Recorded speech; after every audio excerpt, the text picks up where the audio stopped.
गलत है कि रोकने का क्या इनका मकसद है। मैं पूछना चाहता हूँ किस वजह से आप जाते तो माहौल खराब होता, आप जाते तो माहौल खराब होता। हम वहाँ माहौल खराब करने के लिए नहीं, माहौल को संभालने के लिए हम जाना चाहते हैं। माता प्रसाद बांटने को लेकर क्या कहेंगे? बाकी सांसदों को लेकर क्या कहेंगे? बिल्कुल गलत है, किसी को नहीं रोकना चाहिए और वहाँ पे जाने का सबको अधिकार है और हम जाना चाहते हैं वहाँ पे और सिर्फ इस मकसद से जाना चाहते हैं कि वहाँ के लोगों को इंसाफ मिलना चाहिए।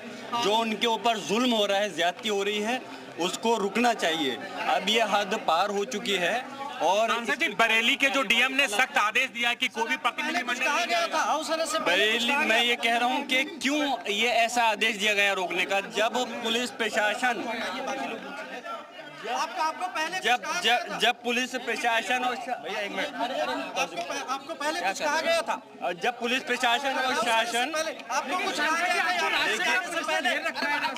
ये गलत, मैं वही कह रहा हूँ, ये तरीका गलत है रोकने का। भाई थोड़ा माइक पीछे रखो। ये रोकने का तरीका गलत है। क्यों रोका जा रहा है हमारी समझ में नहीं आ रहा है कि जब बरेली के अंदर पुलिस प्रशासन और शासन के द्वारा ये कहा जा रहा है कि वहाँ पे सब कुछ चीज़ सामान्य है, वहाँ पे हालात ठीक हैं, जब कोई समस्या नहीं है तो फिर वहाँ जाने से रोकने का क्या मतलब बनता है। और हम वहाँ जा रहे हैं तो हम वहाँ हालात का जायज़ा लेने जा रहे हैं। जिस प्रकार से लगातार हमारे पास खबरें आ रही हैं कि वहाँ पर जिस तरह से लोगों के साथ में अन्याय हो रहा है और उनको मुकदमों में फांसकर उनकी प्रॉपर्टियों को सील किया जा रहा है, बुलडोजर चलाया जा रहा है, लोगों के पाँव में गोली मार के इनकाउंटर करके इनको अरेस्ट किया जा रहा है, हम इसके सख्त खिलाफ हैं। और हम चाहते हैं कि वहाँ पर जाकर के लोगों को पीड़ित परिवार से मिलकर के एक सही रिपोर्ट बना सकें, जिससे कि आगे को उनको न्याय दिलाने में मदद मिल सके। जाने की कोशिश करेंगे? क्यों नहीं, हमारा मकसद है जाने के लिए। रोकने का क्या मकसद है हमें बताएं, क्या आधार क्या है, किस वजह से रोकना चाहते हैं। पहले कहा गया था तमाम दूसरे सांसद हैं उनको भी रोक दिया गया है, गाजीपुर बॉर्डर में भी, लखनऊ में भी। मैं यही कह रहा हूँ, जो रोका गया है गलत है, ये संवैधानिक रूप से गलत है। अब ये धारा का प्रावधान देंगे कि 163 लगा रखी है, तो 163 लगाने का मकसद हम ये कहते हैं कि 163 आपने लगाया है तो जहां जरूरत हो वहां लगाइए ना। अगर यहाँ पे हालात सामान्य है तो फिर अब जरूरत क्या है 163 की। अच्छा, राया बुजुर्ग में जो मस्जिद डेमोलिशन किया जाता है,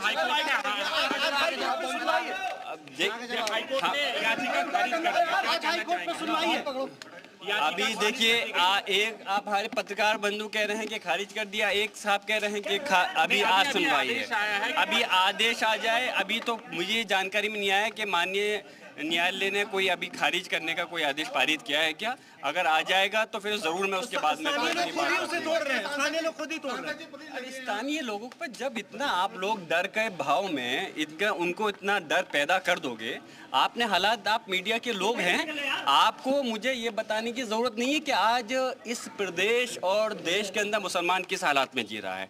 उनके साथ जिस तरह से जुल्म ज़्यादती और एक डर के भाव के अंदर उनको भयभीत किया जा रहा है, तो वो अब बेचारे अपने हाथ से मजबूरन हथौड़ा चला रहे हैं। गलत है। मैं तो उनसे मना कर रहा हूँ कि कोई भी मुस्लिम व्यक्ति, मैं मुसलमानों के साथ साथ उन समाज की भी बात कर रहा हूँ जिनके साथ में, चाहे अगर वो दूसरे समाज से ताल्लुक़ रखते हैं, उनके साथ में भी अगर कोई पक्षपात हो रहा है तो हथौड़ा खुद नहीं चलाइए।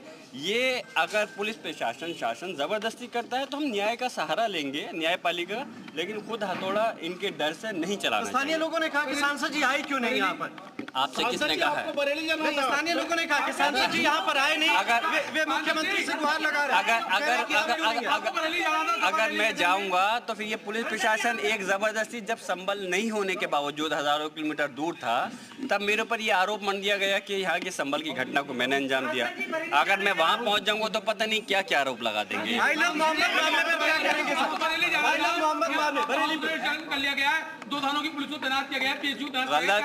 गलत है। रोकने का कोई मतलब नहीं बनता, कोई औचित्य नहीं बनता। हम बरेली जाना चाहते हैं, पीड़ित परिवारों से मिलना चाहते हैं और जिस प्रकार से उनके साथ में जुल्म ज्यादती हो रही है, इस चीज़ को इसको पूरी देश और दुनिया देख रही है। और एक ये नज़ीर जो बन रही है, इससे हमारे प्रदेश नहीं देश की छवि खराब हो रही है कि किस प्रकार से टारगेट कर करके लोगों के साथ में जो अन्याय हो रहा है, जो नाइंसाफ़ी हो रही है, हम उसके साथ पुरजोर तरीके से किस आज़ाद मुल्क के अंदर कभी सोचा नहीं था हमारे बुजुर्गों ने कि इस प्रकार के दिन कभी देखने को मिलेंगे। रात के 11 बजे की गिरफ्तारी के बाद 81 लोगों को गिरफ्तार करके डाल दिया गया है और हाफ एनकाउंटर हुआ है, क्या कहेंगे? हाफ एनकाउंटर में क्या कहेंगे? बरेली जो हाफ एनकाउंटर हो रहे हैं, हाफ एनकाउंटर हो या फुल एनकाउंटर हो, गलत है। ये एक सोची समझी साजिश है जिस प्रकार से ये किया जाता है। अगर वाकई में एनकाउंटर की परिभाषा आज के समय के अंदर बदल दी गई है। एनकाउंटर का मसला आप भली भांति जानते हैं कि अगर किसी कोई मुजरिम कोई गलत कर रहा है, कोई हमला कर रहा है, तो तब वो समझ में आता है। लेकिन जिस तरह से लोगों के साथ में एक मजलूमों के साथ में गोली मार करके उनको अरेस्ट करना है, हम इसके ख़िलाफ़ हैं।